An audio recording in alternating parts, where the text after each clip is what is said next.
Hello, this is the Techspressionism Roundtable number 3. Today is June 12th, 2024.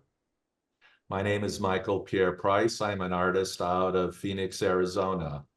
Our topic today is kind of an interesting one. It's a collaboration between art and science with probably a specialization in oceanography, and I'll let our contributing artist here explain all of that. The artists that we have today starting off will be Cynthia DiDonato, followed up with Karen LaFleur, and our third artist is Cynthia Beth Rubin.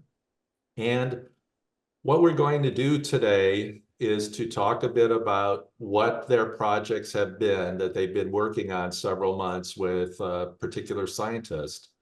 And after the presentations, we will go into a discussion about their projects, how it's impacted them, how it relates to Techspressionism and things of that nature. So without wanting to waste too much time here, Cynthia DiDonato, you have the microphone. Well, thank you, Michael. I'm going to share my screen.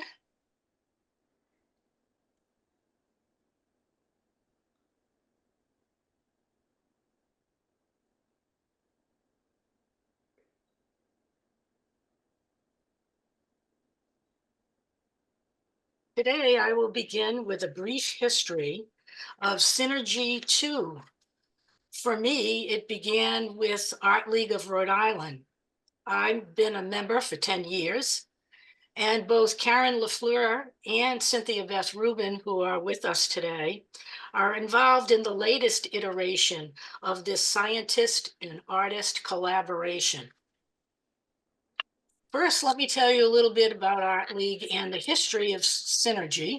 It began in 2020 as an offshoot of an exhibit titled Synergy, created by the MIT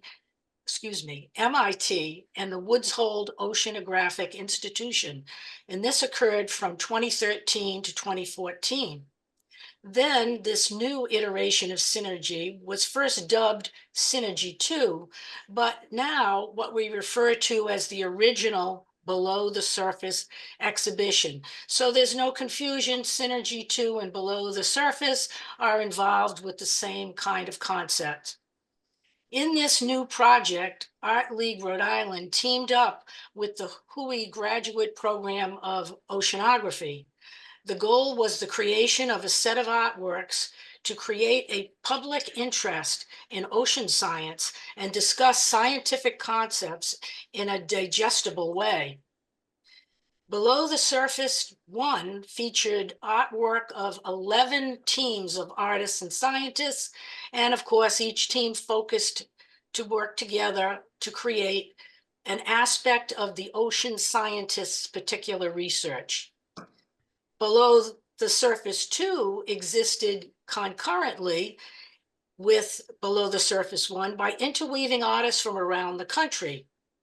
The present day Synergy 2 involves scientists and artists collaborations again, this time with the URI Graduate School of Oceanography, where both myself and Cynthia Beth Rubin joined with scientists to create our art. And Karen LaFleur worked with Woods Hole Oceanographic Institution Graduate School of Oceanography. As you can see on the right-hand side, here is one of the posters for the Synergy Below the Surface 2 show that I was involved with. In fact, I was fortunate enough to be shown on the poster. So here's the work that I included. This work, however, was not part of a artist-scientist collaboration per se. Rather, I was asked to look at any topic that was involved with other artist collaborations with scientists and come up with an image. So the image here also deals with the deep ocean. And although the deep ocean is often thought of as quiescent, it is actually the home to a substantial and intense bottom circulation and turbulent motions. The circulation is part of the great overturning circulation in which water in polar regions sinks to the bottom and flows from one basin to the next in a journey that may take 1,000 years or more. You might ask what motivated me to join Synergy 2. Well, first of all, I live in North Providence, Rhode Island. I've lived near the ocean all my life, and ocean science is fascinating to me. I always note the importance of protecting oceans for our planet's survival, and these days, that's even more important with climate change. Also, I enjoy expressing science through art because it makes science more accessible for the public. Art League Rhode Island's Synergy 2 project is a platform to accomplish this. My particular project is animating the deep sea, which is an animation. It speaks to the importance of the ecosystem of deep sea vents through my visual art. My scientist collaborator is Michelle Harrer. She is a PhD candidate at the University of Rhode Island Graduate School of Oceanography. She describes her research in this way. My research centers on the population genomics of microbial symbionts from endangered and vulnerable deep sea hydrothermal vent animals. Broadly, I am excited by projects that highlight the nuanced continuum of variation in nature. For example, strain level diversity within species and the often unclear fluid roles of viral infections from mutualist parasitics.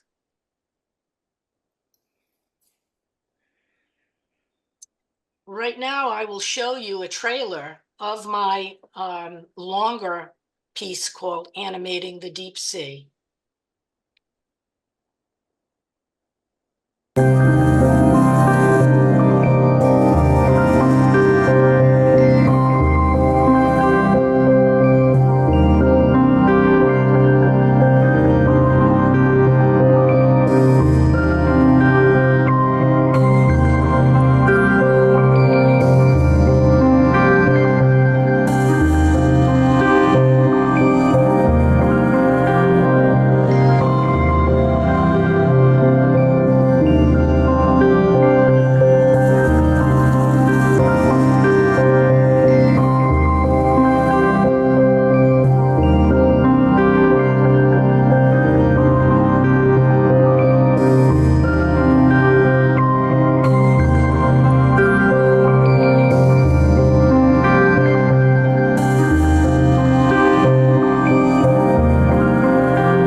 Thank you for listening. Thanks, Cynthia. Boy, I think I'm going to have some really interesting questions to follow up about your project in specific. Next up, we have Karen LaFleur. Karen. Hello, everyone. Let me see if I can share my screen here quickly. And hopefully we can play. There we go, full screen. As Cynthia said, I'm part of the Synergy project, but I'm also working out of Woods Hole Oceanographic Institute with scientist Lucas Tenzer. And I also have working with Nancy Tucker, who does all the animation music for my work. We're, as a team, working on a moving image artwork called Aqua Turbulentum. It's based on Lucas Tenzer's studies of how waters of coastal and open water origin intermingle and mix with one another. He strives to improve our understanding of how water exchange processes between the open and coastal ocean affect coastal ecosystems, and communities in the New England through climate change. So aquaturbulentum speaks to water bodies and the boundary edges where whirlpools and eddies form. So the blue area you see here is the coastal water, the deeper orange is the open ocean water, and pretty much these water boundaries stay in their own yard. But when they do exchange on these eddies and whirlpools that exist. So they're like a turbulent effect. And what they do is they exchange different nutrients and particles with what they are measuring. Since it's more theoretical, Lucas and I first had to figure out a vocabulary, how to talk to each other from our own fields so that we would understand each other. And then the second point that became really important for us was to find a common point of creativity. On the left is the artwork of Kazimir Malevich. And the quote says, "Malevich's art focuses on subjectivity's implications for the comprehension of time, of the instantaneous, the successive, the momentary." And then the quote for Lucas Tanzer says, "Tanzer's mooring and the ocean robot might not be placed in exactly the right spot in space and time to identify one of the highly localized and turbulent exchange events where open and coastal waters swap places. Circumstantial evidence is typically much easier to observe, and it encourages Earth scientists to come up with creative ways to learn more about the Earth from our data."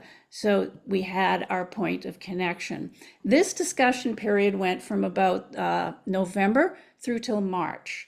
In March, we started to build our actual environment for the moving image artwork. We also started to build the robots that simulate what Lucas uses in his own studies. Here's a couple of different ones that we built. And then we took those robots and we put them in an environment. And we sent those robots around to look around in this imaginary ocean, just like scientists do in the real ocean, to discover what is actually going on down there from their data.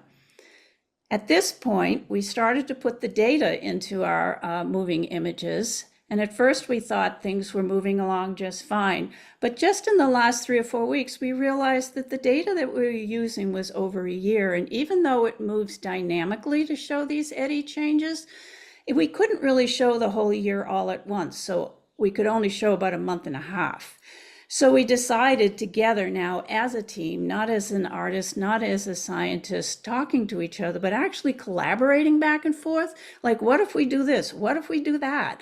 So Lucas said, well, let's go with the movement of the eddies because it's a lot more dynamic. And when the pitches go up and down, the audience can really see that these events are happening. So he sent me this data up above. And then I started the animation on the chart below to show, yep, right there, there's an eddy happening. So then we looked at the math that he sent us, which is about the swirling eddy. And we decided, well, if it swirls, let's swirl it for the audience, because even if the audience doesn't understand the math, they'll understand the dynamics that are happening. So I'm going to end here with my quick presentation.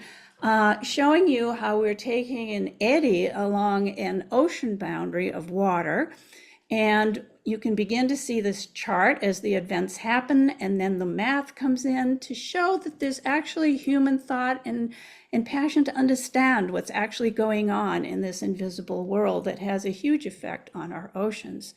But even though we're working with specific data, what Lucas and I really want to do is present something that shows the beauty of these dynamics within the ocean so that the audience will fall in love with these things. And if they fall in love, hopefully take care of the ocean. And I'm going to end my presentation right there as a mini intro. Wow. Thanks, Karen. That was, I've got some good questions for you too. So this is very fast. This is really fascinating. All right, so we will follow up here with Cynthia Beth Rubin.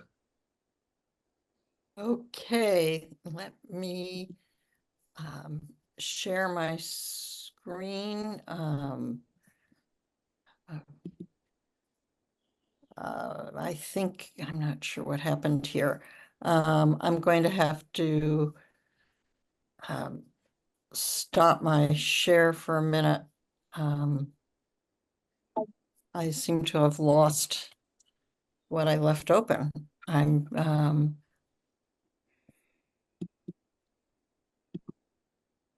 Okay, great. Is this working? Are you seeing my PDF Yes. here? Yes. Okay, great. So, okay. So this is, I like to start my presentations with a little bit of like what I'm getting to. So this is my most recent image, and what I'm doing in this project is treating the data collection done by Andrea Miller and other people in the Mendendura lab at the University of Rhode Island School of Oceanography. I am treating it as abstract form. And I will build to more explanation of this. I like to always be sure to include my thank yous here because everybody in the lab contributed in some way. My science partner is Andrea Miller, who's on the right, and this was her research for her master's thesis, which she completed the year before we started working together. And the thank yous are really important here because none of this would have been possible without the microscopes from the Rhode Island School of Design and the long-term plankton project, which is the longest sampling of oceanographic plankton in the world that's been happening at the University of Rhode Island for a long time. And then the Techspressionist group is really important too. So this is what I see when I look under the microscope. Plankton, this is just one kind of plankton. These are diatom chains that people know contribute more than half of the oxygen we breathe, if not up to 80%. They're at the bottom of the food chain. Without plankton, we die. This was my introduction many years ago. I've been working with the Mendendura lab for 10 years, where over on the right, you see an image that I was brought in to fix for publication of a predator-prey relationship. And then I thought, well, that's a nice image, but it's not like moving and dynamic. You're not in the ocean. And can I take this and make it wild? So making it wild is what I did. And I've been making things wild ever since. Here's an image that I did about 5 years ago of plankton that I drew back on top of. And this is hanging in the School of Oceanography now in the dean's office.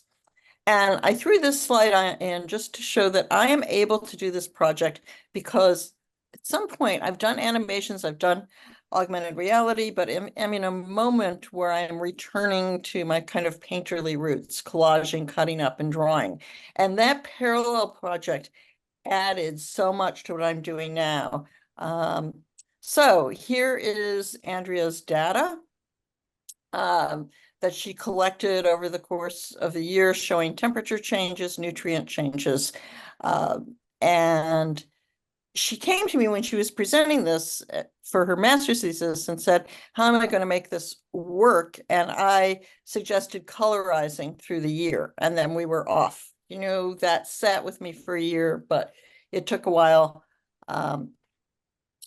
to decide what was the synergy project that said, okay, let's do more with it.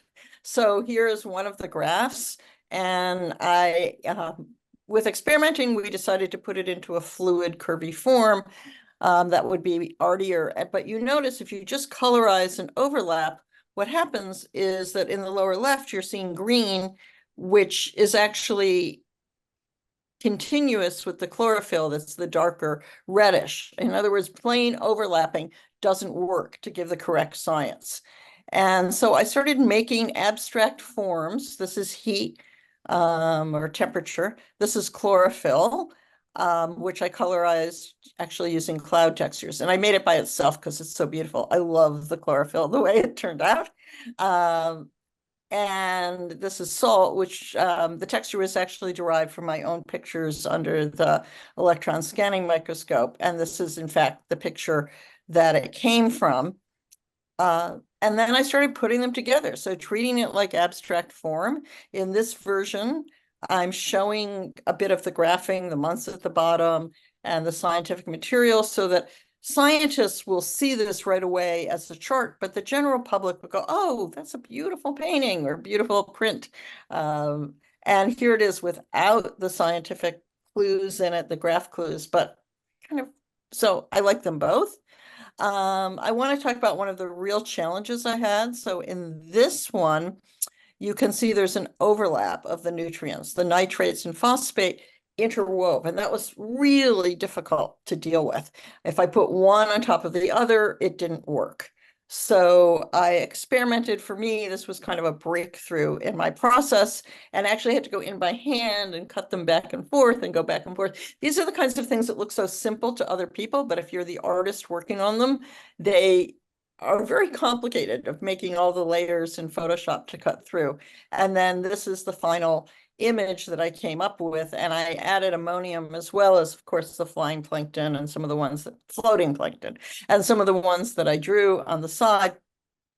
And it needed the ammonium to kind of hold back the temperature, which I've been told I should have always called temperature and not heat, but that was it was kind of too late in terms of the composition to change that.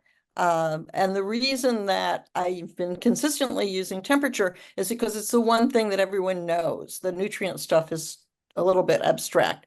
So this is the latest image. These are stages in it. It was a challenge because I wanted to show the abundance of plankton, and that's the form that goes up off the edge on the left hand, because there's so much of it. And I wanted to add silicates because I like to do too much. What can I say? This is the final image, so the words are in there subtly. This one was a real challenge and wonderful, thanks to the Techspressionist group that gave feedback as I went along. And this is where I'm going to end. But in here, for me, the big breakthrough was figuring out how to have the plankton abundance just go off the chart. I mean, that was an interesting discussion we had, because how do you show something that's out of the chart? Well, as artists, we can kind of deal with that. We just go off the top and have it keep going.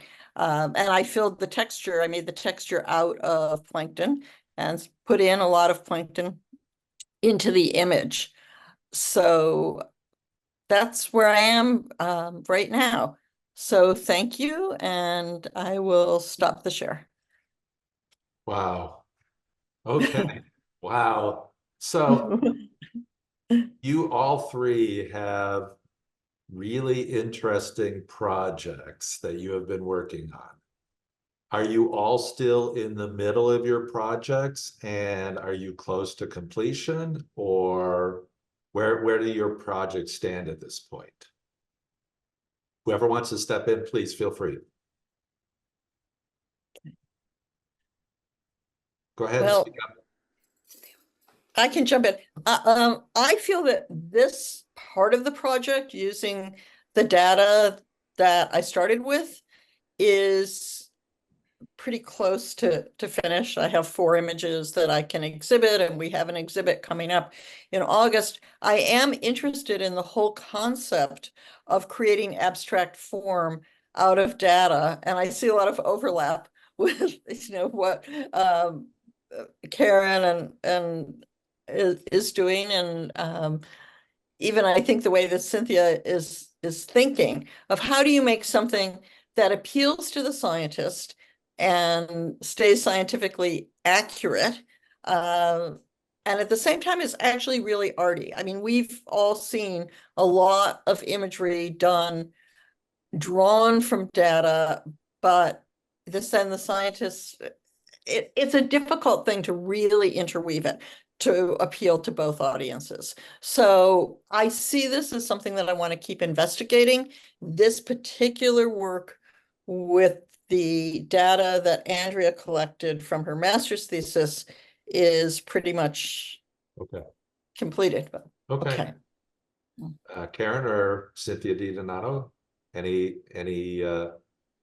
I'll Karen. go.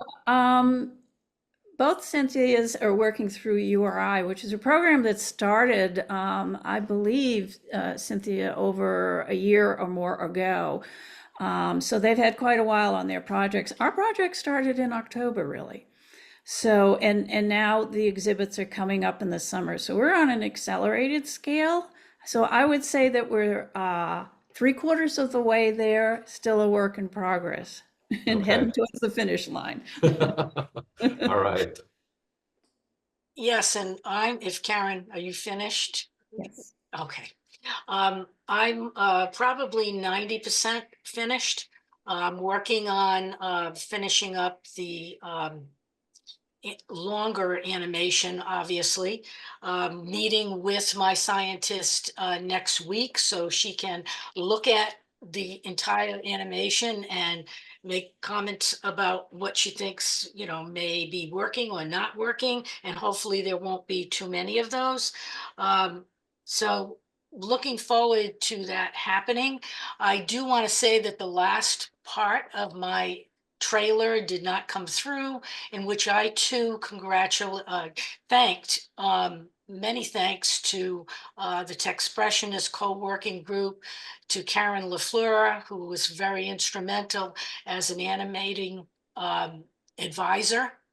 And also, people within my family and friends, and of course, URI and Art League Rhode Island. So all of those I do want to thank, as well as my scientist, to say the least. Hmm. Okay, so that is a good segue into how has this collaboration experience affected you as an artist? I mean, I don't know that any of you have done something this intensive before. So I'm just kind of curious as an artist, what that meshing between not just science, but a particular, area of expertise that the scientists are coming to you and saying, let's do this collaboration. How has that impacted you? For me, Michael, it's been usually when I approach my artwork, it's pretty free form. There are objects flying all over the screen because basically I'm moving with moving images, and I sort of do collage on the fly. But I love the ocean. I've always lived by the ocean, and I know it quite well from that point of view. But I think what Lucas Tenzer, the scientist at Woods Hole, has taught me is that I can look at that free form in a different way. I mean, I can free form to start, then say, hey, what if I look at what's actually going on under the hood, and then free form that? So it's given me kind of a segue to free form a different way. That's what I would say. Okay, that's very interesting. And I would say it's impacted my art in that I have been working with animation for the last couple of years, and this has caused me to stretch in terms of what I have done in the past.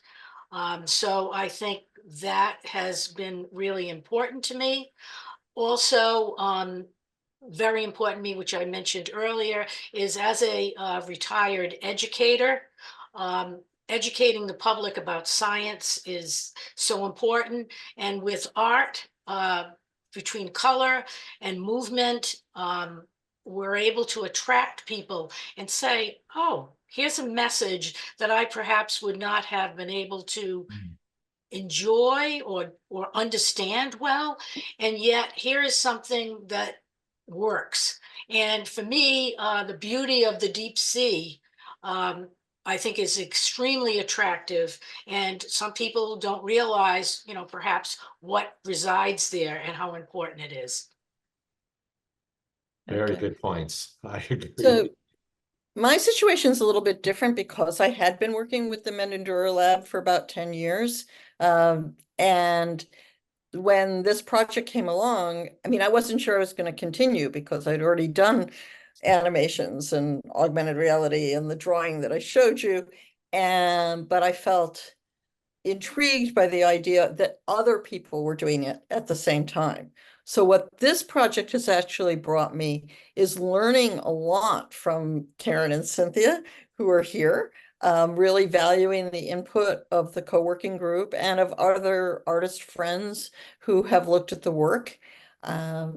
So it's made me more open to a certain kind of feedback Okay, because there's something specific that I'm communicating. yes, And yes, one that makes artist friend kept perfect saying, sense. she was saying, but it's art. Just move this thing over here. I'm like, well, maybe the piece would look better that way, but I can't quite do that. Right, right. That's, again, really, really interesting, intriguing.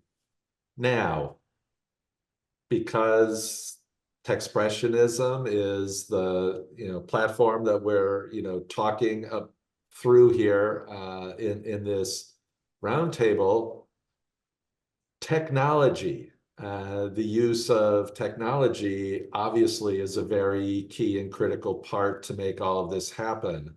Were there any surprises, anything that, aha moments for you in your collaborations?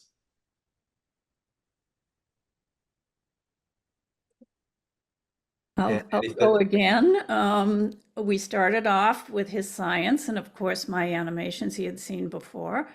But I began to realize working with him, I couldn't stay 2D. I had to go 3D. So the surprise for me was I had to learn 3D. I had Okay, to learn 2 or 3 softwares that I never thought I would encounter. And now that I have, I love bringing that into my work. But no, it pushed me, definitely that's technically. awesome. That's really, that's so cool to hear. Can, Yeah, Cynthia. uh, well, learning about different kinds of graphing, we just think, oh, you graph it,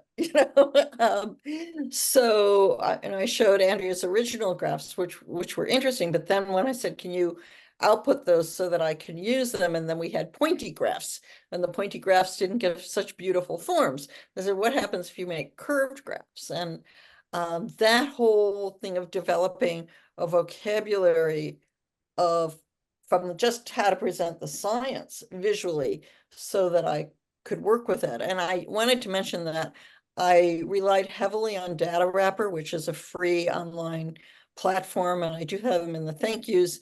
What we ended up doing was that I would visualize something in Data Wrapper because I didn't have access to the graphing software that Andrea and the other scientists were using. And then I Okay. would say, I want something like this. And then she would have to regraph it.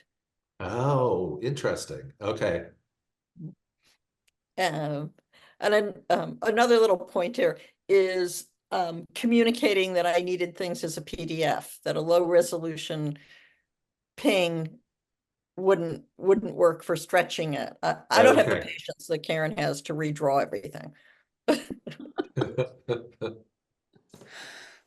For me, the aha moment was coming up with imagery and film and other items to create a coherent narrative that shows that transforms the deep sea imagery and conveys a relationship between the microbial life in the vents and how it sustains other creatures at those depths. So that was a lot of research that I had to do on my part. And of course, Michelle was instrumental in directing me to where I might find such imagery. And she herself got permissions for me to download video by the Schmidt Ocean Science Group, which again, I thank, to help with giving me some of those images, because her images were not done in her lab. She had to rely on what's down there. She did get an opportunity to be on one of those cruises where the ROVs, I think if I'm saying that correctly, descend to great depths and send up information to the cruiser above.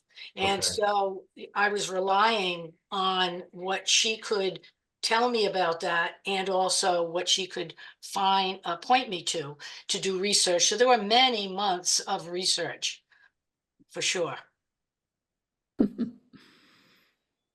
So I'm really curious, and you've each hit on this to some degree, but I'm really curious about that feedback loop, where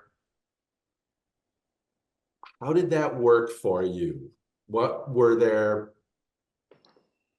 How much did you have to kind of put the scientist helmet on, and how much did the scientists have to put the art helmet on, and work between what was important from the pure science standpoint, what was interesting to you from an artist to demonstrate that, and then how do you see this impacting a greater audience who might be going to the exhibitions that you're having through this, because each of you have indicated that there's some rather abstract qualities to the research, because it's it can feel like, what the heck is all of this about? And you've each expressed that you want to be able to bring in the public to a larger degree to appreciate what this research is all about. So I'm just kind of curious about how that feedback loop worked, and how do you think looking at the final product or anticipating what the final product may be and the impact that it might have. I know that's a lot to unpack, but you can address any of those aspects that you might like to. Yeah, Karen. I guess we have a pattern going here, so I'll go first. I don't know if we've really explained the process of actually matching with a scientist, but you get into this program and they explain the whole thing, and then we're all kind of like deer in the headlights, and they say, we do this speed dating thing where you just get in this Zoom meeting and you run around and talk to as many people as you can, and then you connect with people you think you might have interest in their project. Okay. And so it starts with this first impression. And where Lucas and I really connected was on these squirrels in my work he attached to. Then our conversation went to, who are we? And I started to tell him about, I had a boat as a kid, as many of the Techspressionists know, and I would be in the marshes where you can't see anything at low tide. It's like 9 feet above you. And the only way I could navigate was to put my hand into the water to feel the difference between the cold and the warm water, which was stronger, in order to navigate myself into the outgoing channel. He picked up on that immediately, and we started talking about water bodies. So it really started from this tangible spot. Then it was, like I said in my talk, about learning each other's language and going from there. Okay. When we got to the stage where we could talk to each other, we both had to give up certain things to gain certain things. So the project became the focus. And so that's where we became a team working for the project.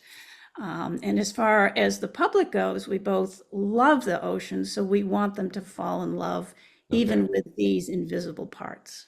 All right. Awesome. That's really a nice behind the scenes kind of look at that. Thanks, Karen. It was tough to match. Yeah. I think it was easier for me in that we had a large meeting on the URI campus at the School of Oceanography, and scientists were brought into the meeting, artists were brought into the meeting, and we began talking to one another about, what we do, in particular what the scientists do and what artists enjoy doing. Well, at that time, I listened to Michelle and her discussion about her work with deep sea vents, and I was immediately attracted to that. Because again, a great lover of science and PBS, and my first encounter with tube worms was on PBS. And so I said, oh, wow, I think I want to work with her. Well, she immediately started talking to another artist, and I said to myself, oh dear, maybe I won't get to work with her. So sure enough, when the meeting broke up and people started talking to one another, I went over to Michelle and said, oh, I'm very interested in your work, but I can see you're already talking to another artist and I don't want to interfere. Oh no, join up, join up. So then the three of us began talking and how we had different takes on what she was doing. So then she said, I'm so glad you came over because I read the description that was sent out by Art League about your art. And I'm very interested in, digital art and animation and the rest. So we both clicked there, but obviously later on, it's a matter of, well, what are we going to make happen? Certainly she knew I wanted to make an animation. What are we going to put in it? What's going to be the focus? What story are we going to tell? And so that took time. And we finally, I guess after several months, nailed something down. And she let me go to work with the project. And I would check in periodically to show her, to make sure that I'm not erring, excuse me, when it came to the science. So that's pretty much what happened with us, but it was a very exciting beginning for me. That's way, way cool. I love these details. This is really good. So my situation was completely different because I was already working with the Menendora Lab. And that came about because I had been teaching at Rhode Island School of Design. And when RISD got high-powered microscopes, not the really fancy one that I showed you the shot from, but there was other ones before that that are still there that were pretty good. And so I integrated the microscopy into my teaching. And at that point, Neil Overstrom, who was the director of the RISD Nature Lab, said, you have to hook up with Tatiana Rierson and Suzanne Mendendur. And I eventually became the artist in residence, the non-salaried but affiliate artist for the Menendura Lab. And that means that I've been attending as many lab meetings as my schedule has allowed me over many years. And it's a little bit like getting a graduate education. I mean, I'm not doing what the grad students do. I'm not measuring things. I'm not conducting experiments, but I have learned a lot along the way. So it's a different situation. So when Cynthia DiDonato told me about the project, I felt I'm already doing it, so I want to get into it, but it's very different being part of the group, as I just mentioned. Yeah. This group has been wonderful. The Techspressionist has been so wonderful. That's really cool. So we have about 10, 15 minutes left. I'm really curious about how this has stretched your creativity as an artist. And I know you've talked a little bit about some of those aspects, but I'm really curious moving forward, just in working on your art. Has this experience, do you think it's affected you? Do you again, artists, we rely on our creativity, and I think our creativity is a hallmark that we're artists to begin with. But I'm just kind of curious as to the impact that this has had, potentially of you moving forward in just the artwork that you work on, independent of this potential project. I think, Michael, it's demystified things for me. And so I always thought, because How so? I live near Woods Hole. So Woods Hole is there, the scientists and everything. And even though I've worked with aquariums that rescued whales and everything else, it was still art was here and science was there. So it demystified to the point that I understand how creatively they have to think in order to get the data that they need to find. And bridging that gap really has helped me, I think, in a lot of ways for my art to be able to jump feet first into things a little quicker now because of the experience. Well, besides just learning new software to get things That too. done. Yeah, for me too, I think, of course, it has stretched my creativity. As I said, I've gotten more involved with animation and learning things about animation that I did not know, being relatively new after 2 years of working with it. So that has really helped my creativity within animation. But the other thing I think that's very profound is the concept of working as a collaboration. As an artist, I'm used to working alone on what I do, but to work with someone else, and again, someone else who's not an artist, is probably one of the biggest challenges I've had when it comes to my creativity. And being able to translate concepts that I did not know about before, maybe I knew about them generally, but not specifically, is a change, a big change. And I want to do more collaboration. That's what's happened Huh, to me. I would look okay. forward to more collaboration because I think there is something quite wonderful about it. And Neat. I thank Thanks. Michelle, my scientist, for being willing to work with me. Cool. That's awesome. So I think one of the things that's happened to me is understanding more of the limitations of different ways of thinking. So you show these complicated graphs to scientists and they're like, what's the problem? It's a clear, And I realize that often, even when I'm reading the New York Times and I get to the graphing part of some statistical thing, I just skim over it very quickly. Yeah. So I think the big change for me is being able to say to people and to myself, this is the way some of us think. The way you think is wonderful. We love it. It contributes to science. And the way artists think is, and maybe the general public, is extremely different. Yeah. And yet, how do we create that bridge? Because I Mm. didn't want to just go wild. I mean, we all have seen also probably artwork that's built on science and you can't see the science in it anymore. Yeah. So, and then we've seen stuff that's supposedly integrating it. But I think that this group, because we had time and we knew that there would be an exhibit at the end, maybe people have been striving for a different way of integrating different ways of thinking. That's really interesting. So that brings me to my next to the last question, and that is the union of art and science. And I mean, to me, they're two sides of the same endeavor in a lot of ways.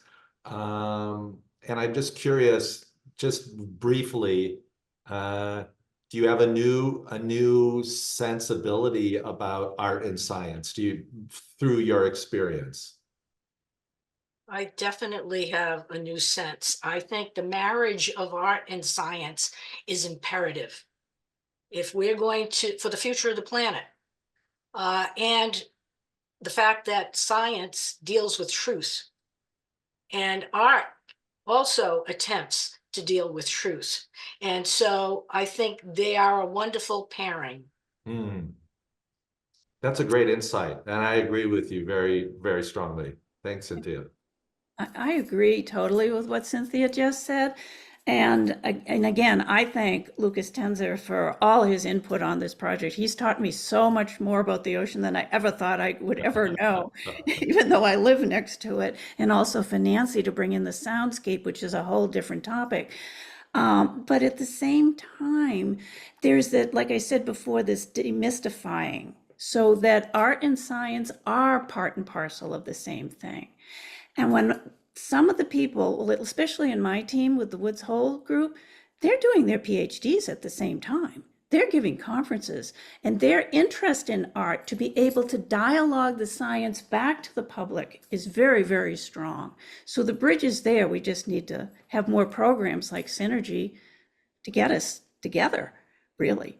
Yeah, So I that's feel like I'm perfect. a little bit the voice of dissent here in some ways. Because I think that we do some very different things in terms of artists focusing on aesthetic and prioritizing visual relationships in a way, and the scientists are working on structure and structural relationships. So the challenge to integrate those, I think, is still before us, although here we Okay, have many examples of it that are okay, successful.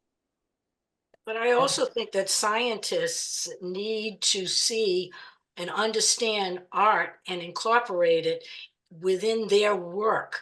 Because as was mentioned earlier, I think it was Cynthia or maybe Karen or both of you, that it's important to have different ways of seeing, because the different ways of seeing can bring about changes within their science and certainly changes within our art. hmm, Oh, Exactly. Exactly. definitely. And not to, you know, to give you a bird's eye view into the program that I'm with, there are 13 scientists from Woods Hole that signed up for this project. wow, So it's not just one or two. right.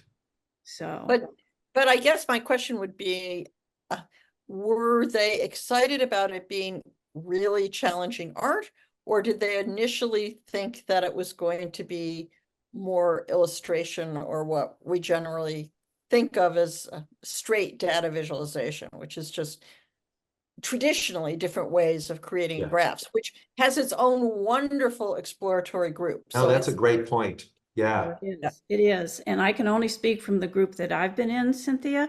And maybe because there's a little history with this program now, they can kind of see what was done before, so they'll jump. But every scientist, because we're all in one group together, we have meetings, and they are so interested in the ways that art can communicate what they do because they feel like they want to get it to the public in a way that the public can start to engage with what they're doing. So the enthusiasm surprised me, is my point of view. I thought it was going to be, no, illustrate this. No, they want a collaboration. Yeah, and the enthusiasm was evident in my very first meeting with in person. The fact that many of them who are at URI are not only pursuing their PhD, some of them are also full-time in the classroom, and yet they found time to come meet with us and discuss this very issue about educating the public. hmm. that's wonderful. Okay, so we're getting close to needing to wrap up. And I don't know if you're prepared to do this, but I was hoping maybe each of you could share your screen one last time, maybe with one image, either your final image or something you're working on, and just share a final thought. It can be as profound or unprofound as you want it to be. And maybe Cynthia DiDonato, since you're on screen, would you be willing to share one more image or one of your images? An image you haven't already seen, No, it could be one that you showed. Okay, all right. And just any final thought, good, bad, ugly, whatever. Okay. I guess this particular image is an image that I really, really am very fond of, that deals with the jellyfish in the ocean depth, and the repetition of the jellyfish fascinated me. And that's why I created this particular image. So I will leave you with this because it's the one I love the best. Cool. Thank you. I appreciate that.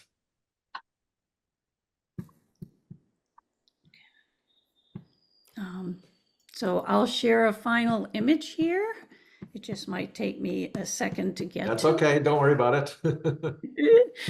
because we're out of order on the. That's fair. Okay, Zoom is in the way. Okay, Zoom, finally you give me a chance to play the slideshow. I'm going to end with this animation because I love it. It's our epiphany point together when we brought the math, the science, the beauty of this swirling eddy. Just, I loved it when I created it on the screen. So I'll leave the audience with this one to mesmerize them. Beautiful. Thank you, Karen. There you go. And I am going to share this one because it's my last one.